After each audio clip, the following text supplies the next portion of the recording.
اور جب تن من دھن کی قربانیاں دینی ہوئی تو سب سے آگے اپنے ہاتھ میں آزادی کا جھنڈا لے کے چلنے والے تھے شیخ الہند محمود حسن دیوبندی رحمت اللہ علیہ۔ آج اس بدنصیب ملک کی سرزمین پہ ہم کو مدرسوں کے تحفظ کے لیے کانفرنس کرنی پڑ رہی ہے۔ اس دور کو کن الفاظ میں تعبیر کیا جائے؟ آزادی ہم نے دلوائی، جیل کی کوٹریاں ہم نے آباد کی، ہندوستان کا بڑے سے بڑا لیڈر اسے آزادی کی پاداش میں سزا ہوئی ہے، ملک کے اندر کی جیل میں ہوئی ہے۔ شیخ الہند، شیخ الاسلام مولانا وحید احمد، مولانا وزیر گل، ان کے ساتھیوں کو مالٹا کی جیل میں بھیجا گیا ہے، انہوں نے ملک سے باہر کی جیل کاٹی۔ ایک ایجنڈا تھا کہ ملک آزاد ہوگا، الحمدللہ ملک آزاد ہو گیا، دستور بن گیا۔ دستور کتنا بامانہ، کتنا وزندار، کتنا مؤثر بنا ہے، اس کا اندازہ اب ہو رہا ہے۔ 10 سال سے فرقہ پرست طبقہ اس دستور کی دھجیاں اڑانے پہ لگا ہے مگر کامیاب نہیں ہو رہا ہے۔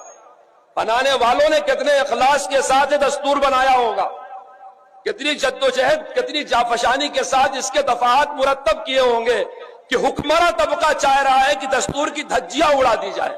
یہ میں جمعیت علماء کے جلسے میں نہیں کہہ رہا ہوں، سپریم کورٹ کے جج کہہ رہے ہیں کہ بلڈوزر کی کارروائی اسنویدھانک ہے۔ مجھے سمجھایا جائے اسنویدھانک کا مطلب کیا ہوتا ہے؟ آئے دن کورٹ کچہری میں جج صاحبان کو بتانا پڑتا ہے کہ فرد کی آزادی کا مطلب کیا ہوتا ہے۔ حکمراں طبقے کو، وردی پہننے والوں کو، جن کی ذمہ داری تھی سنویدھان کی حفاظت کرنا، شہر کی اور ملک کی اور ناگرکوں کی حفاظت کرنا، کورٹ کچہریوں کو ان کو بتانا پڑتا ہے کہ سنویدھان کا تقاضا کیا ہے۔ اور اب معاملہ یہاں تک پہنچ گیا ہے کہ ہم کو آزادی کے 70 سال بعد ان مدرسوں کے تحفظ کے لیے میدان میں آنا پڑ رہا ہے جن مدرسوں کی پہلی صدا آزادی تھی۔